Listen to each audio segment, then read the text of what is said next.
Good evening students. तो आज हम लोग थर्ड पार्ट पढ़ेंगे। दो पार्ट हम लोग पढ़ चुके हैं और मेरा नाम अनीस है। और मैं ये फिर से बता देना चाह रहा हूँ कि ये जो वीडियो मैं बना रहा हूँ वो कौन कौन पढ़ सकते हैं। वो बच्चे जो क्लास 12 का बोर्ड एग्ज़ाम दे रहे हैं या फिर जेई मेंस या नीट का प्रिपरेशन कर रहे हैं 2026 के लिए। तो हम लोग आगे चलते हैं। तो आज का हमारा टॉपिक है, ऐसे तो हम लोग कूलम्स लॉ पढ़ने वाले थे लेकिन उससे पहले कुछ चीज़ें जो इंपॉर्टेंट है वो हम लोग पढ़ लेते हैं। तो कंडक्टर्स तो कंडक्टर्स वो होते हैं जिनके पास बहुत large number of free electrons होते हैं। जैसे मान लो कि ये कंडक्टर है, तो फिर इसके जो आउटर लेयर में जो इलेक्ट्रॉन होंगे वो उन पे फोर्स लगता है न्यूक्लियस की तरफ से, लेकिन वो उतना ज़्यादा भी नहीं होता। इनको थोड़ी भी एनर्जी मिलेगी कहीं से तो फिर ये बाउंड्री तोड़ के निकल जाएंगे, लैटिस तोड़ के निकल जाएंगे, और फिर हम लोग इनको फ्री इलेक्ट्रॉन कहेंगे। ये मोस्टली मेटल्स में होते हैं और ये फ्री इलेक्ट्रॉन्स के कारण ही है ना कि ये लोग चार्ज और एनर्जी ट्रांसफ़र कर पाते हैं एक पॉइंट से दूसरे पॉइंट तक। इसलिए देखते होंगे कि जो मेटल होता है हमारा, जो घर में जो हमारा खाना बनाने का बर्तन होता है वो मेटल का होता है, क्योंकि वो हीट को ट्रांसफ़र कर सकता है। और जो हमारे घर में तार होते हैं वो भी मेटल के होते हैं। और इसके बाद जो सेकेंड थिंग होता है उसको हम लोग नन कंडक्टर्स भी बोलते हैं, या फिर इसको हम लोग इंसुलेटर भी बोलते हैं। तो जो इंसुलेटर होता है उसमें या तो बहुत negligible amount of free electrons होते हैं या तो नहीं होते हैं। ये बैड कंडक्टर ऑफ इलेक्ट्रिसिटी होते हैं और हीट के भी। जैसे कि प्लास्टिक को देख लो, वो इलेक्ट्रिसिटी को भी कंडक्ट नहीं करता और हीट तो करता ही नहीं है, वो पिघल जाएगा। क्योंकि इसके जो आउटर मोस्ट सेल में जो इलेक्ट्रॉन्स होते हैं उन पे न्यूक्लियस की तरफ से काफ़ी अच्छा खासा फोर्स लग रहा होता है, तो ये काफ़ी टाइटली बाउंड होते हैं, ये बाहर नहीं निकल सकते। हाँ, एक चीज़ मैं पिछले स्लाइड में बताना ये चाह रहा था कि अगर आप किसी भी कंडक्टर को आप जैसे कि चार्ज दोगे तो वो बल्क में नहीं रहेगा, वो उसके सरफेस पे आ जाएगा और वो एक दूसरे को है ना रिपेल करते रहेगा।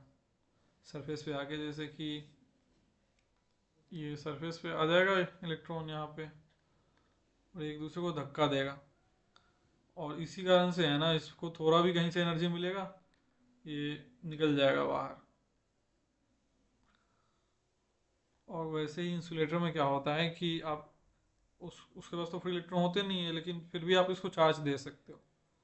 तो अगर आप इसको चार्ज दोगे इंसुलेटर को तो ये इसके बल्क में रहता है, ये उसके सरफेस में नहीं आता। तो हम लोग किसी भी बॉडी को कैसे चार्ज करेंगे, तो there are many types of charging method, हम लोग उसमें से 5-6 पढ़ेंगे। तो पहला है जैसे थर्माइनिक मेथड, थर्माइनिक इफेक्ट। तो थर्माइनिक इफेक्ट में क्या होता है कि आप एक मेटल लेंगे, क्योंकि उसके पास फ्री इलेक्ट्रॉन होता है, उसको आप गर्म करेंगे तो क्या होगा कि क्योंकि उसके पास फ्री इलेक्ट्रॉन्स है तो उसको थोड़ा भी एनर्जी मिलेगा, उसको छोड़ के ये चला जाएगा, इसके जो सरफेस पे फ्री इलेक्ट्रॉन्स होंगे फिर ये पॉजिटिवली चार्ज हो जाएगा। हमें इसके बारे में इतना ही पढ़ना है। और जो सेकेंड मेथड है वो है फोटो इलेक्ट्रिक इफेक्ट। इसमें हम लोग क्या करते हैं कि एक मेटल लेते हैं, उस पर हम लोग लाइट गिराते हैं। ऐसा लाइट गिराते हैं जिसका फ्रिक्वेंसी ज़्यादा हो या तो उसका वेवलेंथ कम हो। क्यों? क्योंकि हम लोग जानते हैं कि एक जो लाइट होता है उसका एनर्जी का फॉर्मूला होता है H/F या फिर SC/λ। तो F जितना ज़्यादा रहेगा उतना ज़्यादा इसमें एनर्जी होगा, उतना ज़्यादा ये जो मेटल के ऊपर इलेक्ट्रॉन है उसको एनर्जी ट्रांसफ़र कर पाएगा और वो एक्साइट होकर बाहर भाग जाएगा, तो फिर ये पॉजिटिवली चार्ज हो जाएगा। फिर तीसरा तरीका है फील्ड इमिशन। आप एक मेटल को आप मेटल के पास आप एक मेटल के पास में एक पॉजिटिवली चार्ज बॉडी को ले आओ, तो क्या होगा कि जो मेटल पे जो इलेक्ट्रॉन होगा, अनलाइक चार्ज एक दूसरे को अट्रैक्ट करते हैं, तो क्या होगा कि जो ये पॉजिटिवली चार्ज होगा ये इलेक्ट्रॉन को अपनी तरफ खींचेगा तो इलेक्ट्रॉन यहाँ से उठ के यहाँ चला जाएगा। ये लिख ही लेते हैं पहले, unlike charge attract each other.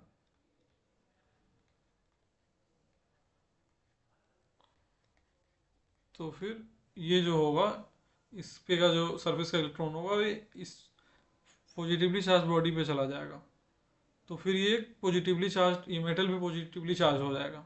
इसी को हम लोग फील्ड इमिशन कहते हैं, कि एक फील्ड हम लोग लाए उसके पास में, और उससे क्या हुआ कि इलेक्ट्रॉन को अपनी तरफ अट्रैक्ट अट्रैक्ट कर लिया। चौथा मेथड है फ्रिक्शन। तो फ्रिक्शन हम लोग देखते होंगे, कंघी करते हैं, फिर वो पॉजिटिवली वो चार्ज हो जाता है, फिर हम लोग पेपर के पास में ले जाते हैं, तो फिर वो घर्षण के कारण, फ्रिक्शन के कारण वो अट्रैक्ट करता है पेपर। जैसे हम लोग एक एग्जांपल लेते हैं ग्लास और सिल्क का, तो इसमें कौन सा पॉजिटिवली चार्ज होगा या फिर कौन सा निगेटिवली चार्ज होगा, ये डिपेंड करता है।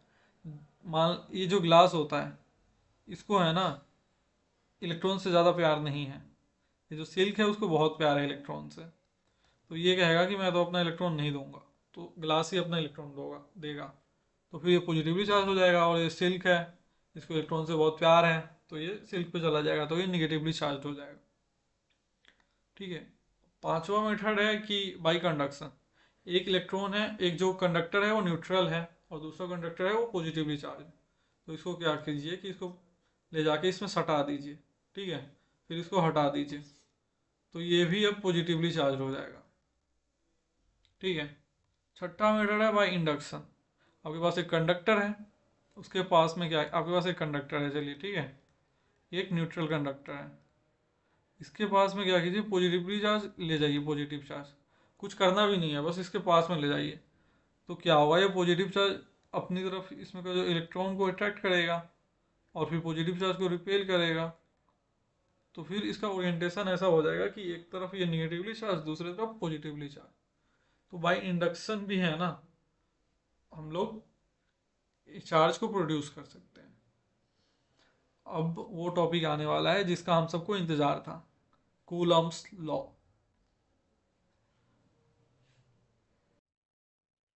सो now we will learn about Coulomb's law. ये जो कूलम्स लॉ है ये केवल पॉइंट चार्ज के लिए वैलिड होता है, सबसे पहला बात तो ये। और दूसरा बात ये कि ये एक एक्सपेरिमेंटल लॉ है। और इस कूलम्स लॉ का जो स्टेटमेंट क्या है वो हम लोग देखेंगे कि अगर कोई दो charges Q1 Q2 r distance पे है, तो वो एक फोर्स F एक्सपीरियंस करेगी, और ये जो दोनों चार्जेस है वो सेम फोर्स एक्सपीरियंस करेगी, वो F। और कूलम्स लॉ ये कहता है कि वो जो फोर्स ये एक्सपीरियंस करेगी वो इनके product of charges Q1 Q2 के डायरेक्टली प्रोपोर्शनल होगा, और इनके बीच की जो डिस्टेंस r है उसके स्क्वायर के इन्वर्सली प्रोपोर्शनल होगा। और उसी को हम लोग है ना इन्वर्स स्क्वायर लॉ भी बोलते हैं।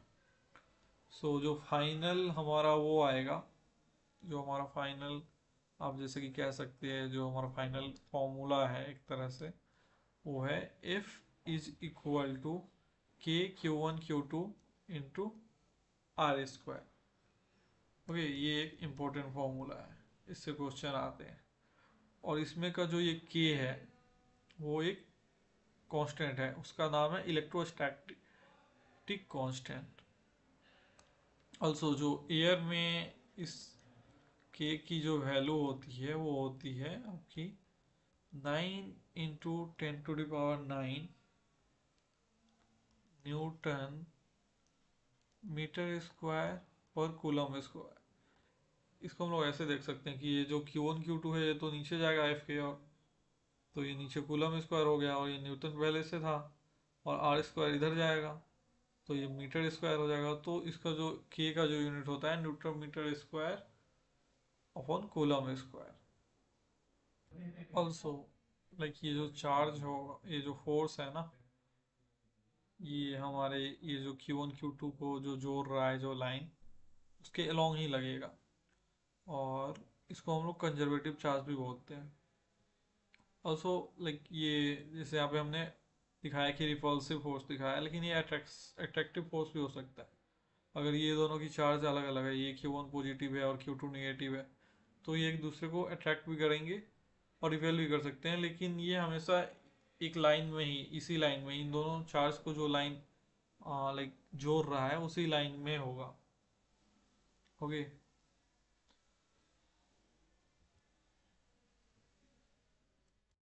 हम ना ये जो चीज़ बोला कि ये जो फोर्स है जैसे यहाँ पे Q1 चार्ज है और ये Q2 चार्ज है, तो इन दोनों की लाइन को जोड़ते हुए जो लाइन जाएगा ना, इसी लाइन में फोर्स हमेशा लगेगा।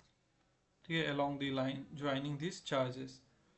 तो ऐसे फोर्स को हम लोग है ना सेंट्रल फोर्स भी बोलते हैं। और एक जो सेंट्रल फोर्स होता है, वन सेकेंड, ये जो सेंट्रल फोर्स होता है ये हमेशा कंजर्वेटिव फोर्स होता है। इसका मतलब ये है कि इसके लिए इलेक्ट्रिक पोटेंशियल डिफाइन होगा। ये हम आगे चल के पढ़ेंगे और इस पे क्वेश्चन भी सॉल्व करेंगे। ओके, आगे हम लोग है ना के बारे में और बात करते हैं। जैसे के को हम लोग है ना 1/4 पाई एप्सिलॉन भी लिख सकते हैं, एप्सिलॉन नॉट। हाँ, क्योंकि इसको एप्सिलॉन बोलते हैं और यहाँ पे हम लोग जीरो लिख रहे हैं, इसलिए हम लोग इसको एप्सिलॉन नॉट प्रोनाउंस करते हैं। और ये जो एप्सिलॉन नॉट है ये होता है आपका परमिटिविटी ऑफ स्पेस, और you can say permittivity of free space. Okay, so ये इस चीज़ को दर्शाता है ये कि किसी भी मीडियम में जो इलेक्ट्रिक बिहेवियर है वो कैसा हो। सो ये जो एप्सिलॉन होगा इसको हम लोग 1/4 पाई, ये के नीचे आ जाएगा ऐसे लिख सकते हैं। ऑल्सो नाउ 1/4 पाई, और हम तो के का तो वैल्यू मैंने ऊपर आपको लिखवाया था ना कि 9 × 10⁻⁹, सॉरी +9। और ऑल्सो इसका जो यूनिट था न्यूटन मीटर स्क्वायर पर कूलम स्क्वायर। तो जो एप्सिलॉन का वैल्यू आ जाएगा, यहाँ लिख लेते हैं हम लोग, वो हमारा आ जाएगा 8.85 into 10⁻⁻12 coulomb square upon newton metre square. तो नाउ हम लोग एक PYQ करेंगे। आपको लग रहा है यहाँ पे कौन सा PYQ हो सकता है, तो 3-4 साल पहले। सो नाउ हम एक PYQ करेंगे। तो 2-3 साल पहले एप्सिलॉन का डायमेंशन पूछ रखा था इन्होंने जेई मेन में। ओके, तो हम लोग एप्सिलॉन का डायमेंशन पता करेंगे। तो यहाँ पे हमने देख रहे हैं कि एप्सिलॉन का जो यूनिट है coulomb square upon newton metre square, ये coulomb square upon newton metre square. और इससे पहले है ना हम लोग कूलम जो कि चार्ज का ऐसा यूनिट है उसका हमने ऐसा यूनिट देख रखा था I into time.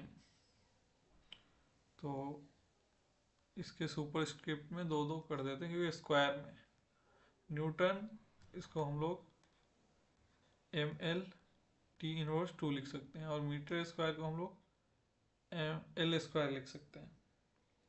So now अब हम लोग फाइनली इसका डायमेंशन लिखेंगे। तो m एक नीचे है तो m⁻, और L², और इधर ये L और ये L², तो L⁻³ हो जाएगा ये। ओके, अब बात रही t की, तो नीचे -2t है, t का पावर 2 है, और ऊपर t² है, तो ये t का पावर 4 हो जाएगा। और अब बच जाता है हमारा I, ये हमारा जो करेंट का है डायमेंशन, ये I² ही रहेगा। So now the dimension of epsilon is 8। मैं इसको हाईलाइट कर देता हूँ, ये रहा m⁻L⁻³ T⁴ I का स्क्वायर। ओके, सो इतना सिंपल क्वेश्चन जेईई मेन में पूछा जा चुका है। ये किसी ने सोचा नहीं होगा, पर ये पूछा हुआ है। ठीक है, सो थैंक यू। आज के क्लास को हम लोग यही विराम देते हैं। इसके आगे हम लोग कूलम्स लॉ के कुछ क्वेश्चन करेंगे और सारे कॉन्सेप्ट देखेंगे। So we will meet soon. Thank you for today, take care and subscribe my YouTube channel.